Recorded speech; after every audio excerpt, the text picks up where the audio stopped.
ბრაილის შრიფტიდან კომპიუტერამდე მალე საქართველოში უსინათლოები კომპიუტერის მოხმარება სპეციალური ხმოვანი სინთეზატორით შეძლებენ.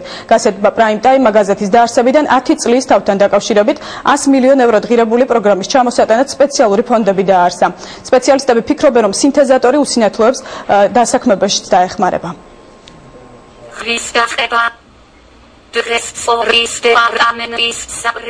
ამ ხმის საშუალებით მალე ტატონოზაძე კომპიუტერს მარტივად და სრულყოფილად მოიხმარს.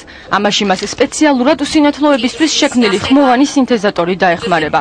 პროგრამის საშუალებით მხედველობა დაქვეითებულებს ინტერნეტით ნებისმიერი ინფორმაციის მიღება და გართობა შეეძლება.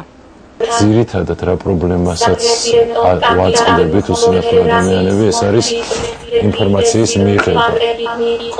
და სინთეზატორი გვიადვილებს ამას, იმიტომ რომ სინთეზატორის მეშვეობით თავისუფლად მუშაობთ კომპიუტერთან.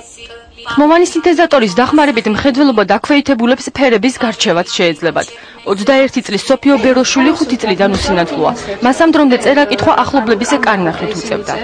ფერებს ვერ ვხედავ, სიმართლე გითხრათ, მხოლოდ ჩავ ფერს და თეთრ ფერს ვხედავ, უფრო ტვინავ ნივთებს ვხედავ, დღეს და ღამეს ვარჩევ და შიგნით ანთებულ ნათურებს და ტელევიზორის გამოსახულებას და ასეთ რაღაცებს ვხედავ. 4 წლის ვიყავი, როდესაც შემომჩნიეს საბავშვო ბაღში პედაგოგებმა.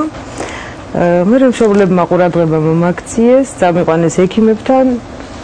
აღმოჩნდა, რომ აქვს პიგმენტაცია ფსკერის, რომელიც არ ჯანმრთელდება არც ოპერაციით, არც თვალე მომირგეს, ვერც ლინზა მომირგეს.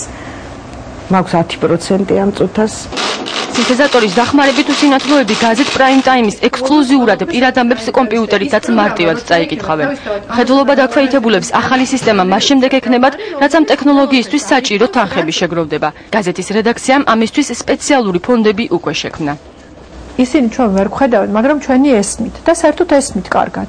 და ჩვენ ვერ ვხედავთ და არც გვესმის ამ ადამიანებს და იმიტომ რომ ყველამ გაიგოს ამ ადამიანების პრობლემა, ვაკეთებთ ამ გამოფენას, რომელიც ეძღვნება იმას, რომ ყველა ვისაც აქვს მხედველობის პრობლემა, აბსოლუტურად უმტკივნეულოდ ამ პროგრამის მეშვეობით მოხდეს თანამედროვე სამყაროში, მოახდინოს ინტეგრაცია თანამედროვე სამყაროში. გაზეთის რედაქცია 22 სპეციალურ გამოფენას მართავს. აქ 21 უსინათლოს ისტორიაზე შექმნილი ფოტოები იქნება გამოფენილი. შემოსული თანხა სწორედ ამ ფონდში გადაირიცხა.